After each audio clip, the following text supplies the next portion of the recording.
What's going on, YouTube? It's your boy P. I ain't been here in a while, but I'm back. I've been telling myself I'm gonna give you guys more content, let you guys in a little bit more on my life, and just kind of do more videos. It's been a while, and I actually been intending on doing a couple videos, and I just haven't got around to it. With ripping and running and having kids and living a regular real life with a job and stuff like that, right? So here it is. This video is going to be regarding the Kevin Durant injury, which is very unfortunate, but also, in my opinion, could have been prevented in a couple different ways, okay? So here we go, right? Okay. For one, people are saying that they feel as though the injury was misdiagnosed.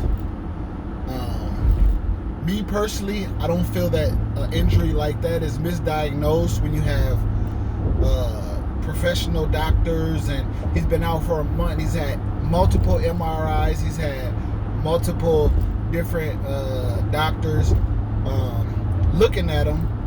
I think the part where KD probably faulted itself is not getting a second opinion from a doctor outside of Golden State's camp. That's where I think he went wrong. He should have got his own opinion from his own personal doctor who had completely nothing to do with the team, right? Okay. Secondly, I kind of fault KD himself because the doctors can clear you to play. They can say, oh, he's just fine. Or they can tell him, there's no way that he's going to hurt himself anymore. He's completely fine. He's 100% to play. The final say-so goes to the actual player. The actual player knows how their body feels. Let's rewind and let's go back to last year. San Antonio Spurs with Kawhi Leonard. I believe he sat out 73 games. He only played 9 games, right?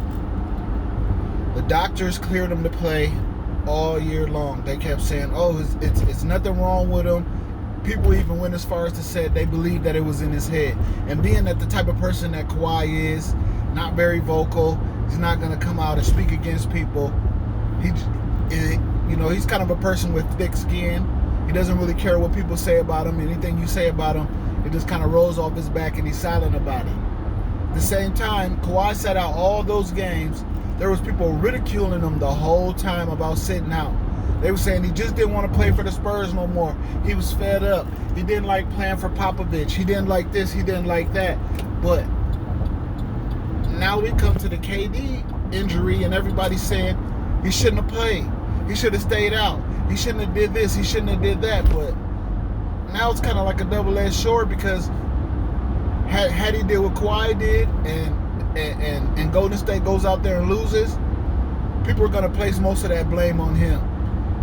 Even though he wasn't even in the game, hasn't even played for almost a whole month, people would have placed a lot of that blame on him. And the type of player that KD is, KD has very thin skin. He's easily irritated. He pays attention to what people from the outside say. He pays attention to social media, things that are said on the social media. He addresses these things publicly. So had they did that and they lost,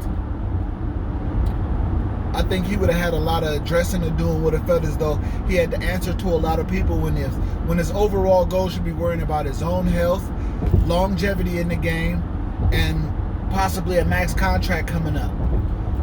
Okay? The third person that I place the blame on is Golden State, because they have to take some portion of the blame for the situation. Being that they don't know if KD is going to be back or if he's going to resign or if he's even going to be on the team next year. They had to do what they had to do to win, because as the organization, from a business standpoint, their only thought process is to win at any cost. So we also got to place blame on the reporters that are reporting that KD is almost 99% going to be in New York. Him and Kyrie Irving are going to team up and they're going to go here and they're going to do that. Golden State paying attention to stuff like that. They're thinking in their mind, well, we're not going to let this guy's last days be sitting on the bench while we lose. So he's going to be playing. And even if we go out there and lose, his last days are going to be spent fighting for us to win. Which personally, to me, from a business standpoint, is a great business standpoint. If that's what if that's what you determine success in your business is winning, then I guess you got to do what you got to do, and you got to win at any cost, which is what Golden State did. And do I fault them for that? Not really, but then again, I kind of do, because now what if he opts in and he doesn't never become the player that he once was? And so they're gonna have to. They're gonna have to. They made their bed. They'll have to sleep in it. Okay. Now, does Kevin Durant's injury change the outlook of free agency? Because with all the speculation and everything that's swirling around KD and Kyrie Irving teaming up in New York or wherever they plan to team up. If you're Kyrie Irving and you're going through the situations that you're going through in Boston, where people are saying he's not a leader, he needs another person, he can't handle it all on his own, yada, yada, yada. If you're Kyrie Irving, do you go somewhere with KD and decide, okay, I'm going to endure a possible one of the worst seasons of my career, another losing season, while KD is in the process of getting healthy and not knowing what he's going to be when he gets back, or how long it's going to be before he does get back, right? So, me personally, if I'm Kyrie, LA is looking more appealing to me right now, okay? KD, if I'm KD, I'd probably just stay in Golden State, tough it out with the team that I already got, and continue to make the same runs that we're making, right? But that's also contingent on the amount of money that he feels as though he should be making. I know that he feels as though he deserves a max contract.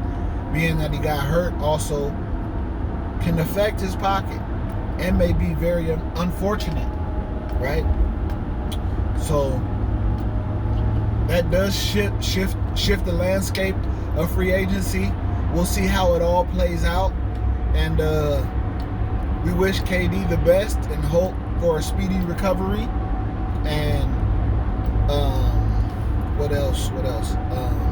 Also, insider info: the Lakers are becoming a lot closer to a deal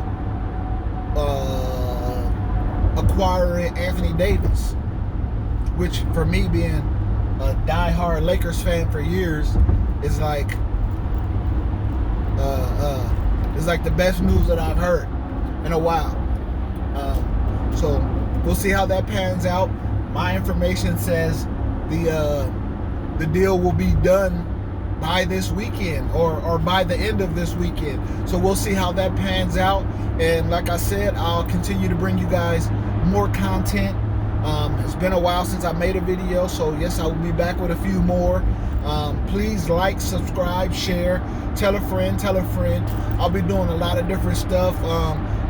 I'll be entwining a podcast with the channel. We'll also be doing some sneaker reviews, possibly some car reviews. You know, I don't want to be stuck in one lane, so I'll be doing a number of different things. So just be on the lookout. I appreciate everybody, and I'm signing out.